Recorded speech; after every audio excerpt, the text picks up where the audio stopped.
Topic के बारे में बात करते हैं। रिसेंटली एक बहुत बड़ा ब्रिज कोलैप्स हुआ है गुजरात के अंदर में, मोरबी गुजरात में, मोरबी डिस्ट्रिक्ट ऑफ गुजरात में। इसमें करीब करीब बताया जा रहा है कि अब तक जो डेथ जो टोल की संख्या बढ़ के करीब करीब 150 से ज़्यादा लोग इसमें मारे जा चुके हैं। लेकिन बहुत बड़ा इंसिडेंट ये है कि समझ में ये नहीं आ रहा कि इतना बड़ा जो सिक्योरिटी लैप्स हुआ है, पीपल की जो लाइव्स की जो सिक्योरिटी कोलैप्स करी है, वो कैसे ऐसा हो गया। क्यों ब्रिज की प्रॉपर टेस्टिंग नहीं करी गई और क्यों एक प्राइवेट ऑनरशिप के जरिए इसका जो रिकंस्ट्रक्शन करवाया जा रहा था। और ये बताया जा रहा है कि ये पुल बहुत पुराना है, 150 साल पुराने से भी ज़्यादा पुल इसको लोग बता रहे हैं और लास्ट 5 ईयर से ये ख़राब है। अभी इसको किसी प्राइवेट कंपनी के थ्रू इसको रिकंस्ट्रक्टेड कराया जा रहा था, इसकी मरम्मत कराया जा रहा था। क्या गुजरात गवर्नमेंट के पास इतना भी पैसा नहीं था कि गवर्नमेंट इसको खुद कंस्ट्रक्ट कर सके और एक अच्छी सेफ्टी प्रोवाइड कर सके to the people of Gujarat. और आखिर क्यों इतने नंबर ऑफ लोगों को अलाउड किया गया था उस ब्रिज पे जाने के लिए, जब without any testing. Who is responsible to the lives of the people.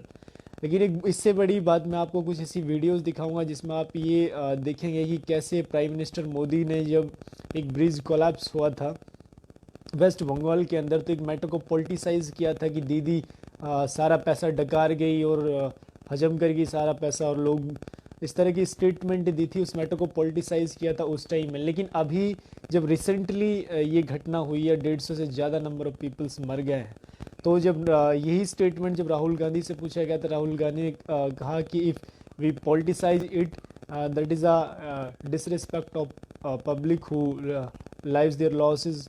और तो उन्होंने इस तरह की स्टेटमेंट कही थी कि अगर ऐसा हम इस मैटर को पॉलिटिसाइज करते हैं तो ये जो मरने वालों को एक डिसरिस्पेक्ट होगा। और कितनी एक सेंसिबल स्टेटमेंट दी थी। और अभी जो मोदी के जो मैं कुछ उसके जो पास्ट में जो उन्होंने उस टाइम जब ब्रिज कोलैप्स करा था वेस्ट बंगाल में और अभी इसमें, तो उन्होंने किस तरह की स्टेटमेंट दी थी। यानी कहने का मतलब ये है कि अगर यही मैटर बीजेपी नॉन स्टेट्स में होता है जहाँ पे बीजेपी सरकार नहीं है, तो अब हम देखते कि अब तक ये बहुत बड़ा एक पॉलिटिसाइज मैटर बन चुका होता।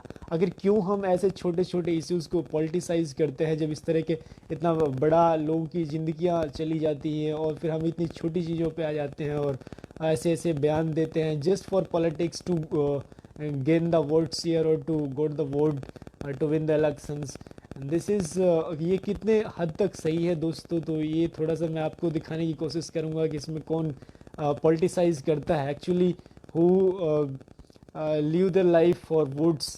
पर्टिकुलरली कौन ऐसे आदमी है जिनकी ज़िंदगी सिर्फ वोटों से ही चलती है, इंस्टेड ऑफ चाहे वो प्राइम मिनिस्टर बन जाए, चाहे वो कुछ भी बन जाए, लेकिन उनको सिर्फ वोट्स दिखते हैं।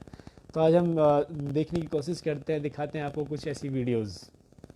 क्योंकि चुनाव के दिनों में गिरा ताकि पता चले कि आपने कैसी सरकार चलाई है।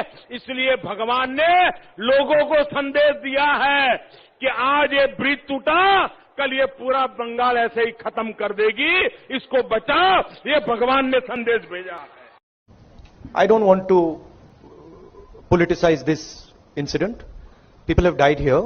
It is disrespectful for them to politicize this incident, so I'm not going to do it.